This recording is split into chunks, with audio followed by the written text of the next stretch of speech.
बिस्मिल्लाहिर्रहमानिर्रहीम। अस्सलाम वालेकुम। मैं हूं डॉक्टर नुमान फरावान। नाज़रीन, जैसा कि हम जानते हैं, कंधा हमारे जिस्म का सबसे मुतहर्रिक जोड़ है। सबसे ज़्यादा मोबिलिटी हमारे कंधे के ऊपर होती है, तो इसलिए ज़्यादा इस्तेमाल में रहने की वजह से अक्सर हमारे शोल्डर मसल्स वीक हो जाते हैं। तो इन मसल्स को हम किस तरह से मजबूत बना सकते हैं, किस तरह से हम अपने कंधों को ताकतवर रख सकते हैं, तो उसके लिए मैं आज कुछ एक्सरसाइजेस आपको परफॉर्म करके दिखाऊंगा। इन एक्सरसाइजेस को आप घर पे आसानी से परफॉर्म कर सकते हैं और अपने कंधों को मजबूत बना सकते हैं। मैं अक्सर कहा करता हूँ, कंधा मजबूत तो बंदा मजबूत। तो शोल्डर स्ट्रेंथनिंग एक्सरसाइजेस हमें रोज़मर्रा ज़िंदगी में ज़रूर परफॉर्म करनी चाहिए। हमारे कंधे के ऊपर जितनी मूवमेंट्स हैं उनको हमने 6 टाइप्स में डिवाइड किया है। Internal rotation, external rotation, flexion, extension, abduction and adduction.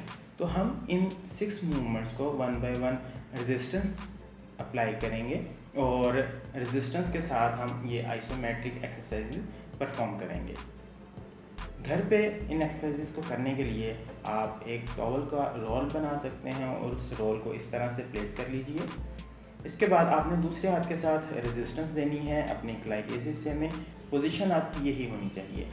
मैं आपके सामने ये परफॉर्म कर रहा हूँ। अपने दाएं हाथ के साथ मैं अंदर की तरफ जोर लगा रहा हूँ, जबकि दूसरे हाथ के साथ मैंने उसे रोका हुआ है इस तरह से। इसी तरह आप अपने हाथ को बाहर वाले हिस्से में रख लीजिए। अब मैं बाहर की तरफ जोर लगाऊंगा इस तरह, और यहाँ पे मैंने इसे रोका है इस तरह से। तो ये इंटरनल और एक्सटर्नल रोटेशन को रेजिस्टेंस अप्लाई की और ये मैंने आइसोमेट्रिक एक्सरसाइजेस परफॉर्म की। इसी तरह आप ये पोजीशन बना लीजिए और दूसरे हाथ के साथ यहाँ पे आपने जोर लगाना है। ये एक्चुअल में फ्लेक्शन मूवमेंट है जो कंधे के ऊपर होती है, और हम इस मूवमेंट को रोक रहे हैं इस तरह से। आप शुरू में 5 सेकेंड्स काउंट कर सकते हैं और आहिस्ता आहिस्ता आप ये टाइम बढ़ा सकते हैं।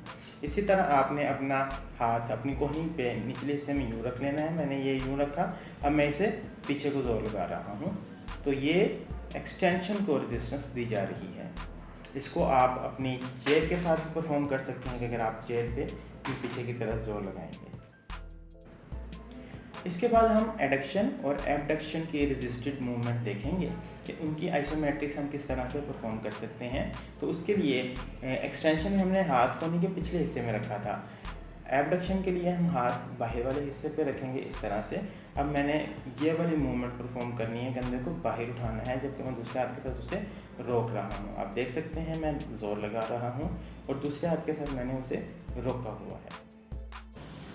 इसी तरह जब हमने कंधे पे एडक्शन परफॉर्म करनी है तो हम यहाँ पे इसको प्लेस कर लेंगे और अब हमने कोहनी के साथ अंदर को जोर लगाना है। इंटरनल रोटेशन में हमने ये मूवमेंट परफॉर्म की थी, जबकि एडक्शन में हम इसी तरह ये मूवमेंट परफॉर्म करेंगे। मैं उम्मीद करता हूँ आपको ये वीडियो पसंद आई होगी। आप कोई बात पूछना चाहते हैं या अपना फीडबैक देना चाहते हैं तो कमेंट में ज़रूर लिखिएगा। अपना और अपने प्यारों का बहुत सारा ख्याल रखिए, दुआ में याद रखिएगा। अल्लाह हाफिज़।